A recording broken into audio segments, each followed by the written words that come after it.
ब्रेकनंतर आपलं पुन्हा एकदा स्वागत आणि एक महत्त्वाची बातमी आहे। आषाढी एकादशी निमित्त वारकरी पंढरपुरात दाखल होण्यास आता सुरुवात झालेली आहे। अनेक पालख्या कालपासूनच पंढरपुरात दाखल झाल्यात। चंद्रभागेच्या तीरी स्नानासाठी वारकऱ्यांची मोठी गर्दी होती। माझे सहकारी मनश्री पाठक थेट पंढरपूरमधून आपल्यासोबत जोडली गेली आहे। पंढरपूरमध्ये मनश्री सध्या काय वातावरण आहे, कसा उत्साह आहे?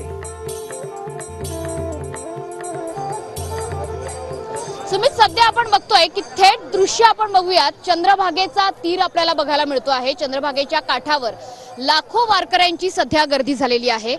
चंद्रभागेच्या काठी स्नान करण्याची लगबग आता सर्वच वारकऱ्यांची सुरू आहे।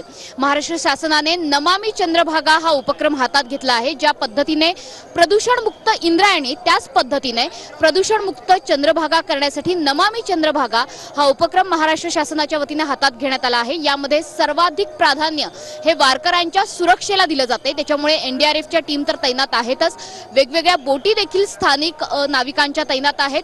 त्यासोबतच लाईफ जॅकेट हजारोंच्या संख्येने तैनात करण्यात आलेले आहेत, त्याची सुविधा देखील पुरवण्यात आलेली आहे। आणि सध्याची ही दृश्य आपण बघतो आहोत की आता विठ्ठलाची भेट ही अवघ्या काही क्षणांवर येऊन ठेपलेली आहे। त्याच्यामुळे पंढरीच्या वेशीवरती आणि पंढरीमध्ये सुद्धा वारकरी हजारोंच्या संख्येने दाखल झालेले आहेत। या वर्षीचा जो वारीचा अंदाज आहे की एकंदर वारकऱ्यांची संख्या पंढरपुरात येणाऱ्या ही 20 ते 22 लाखांपर्यंतची आहे। जवळपास 8 लाख वारकऱ्यांनी आतापर्यंत विठ्ठलाचं दर्शन घेऊन ते पंढरपुरातनं बाहेर पडलेले आहेत। त्यामुळे ही चंद्रभागेवरची दृश्य आता स्नान करून विठ्ठलाच्या दर्शनाला सुरुवातीला भाविक जातील, वारकरी जातील आणि त्यानंतर अर्थातच जो मुख्य सोहळा असणार आहे शासकीय महापूजेचा, त्याची तयारी विठ्ठल मंदिरामध्ये सुरू होईल। नक्कीच, धन्यवाद तुम्ही दिलेल्या या सविस्तर माहितीसाठी मनश्री।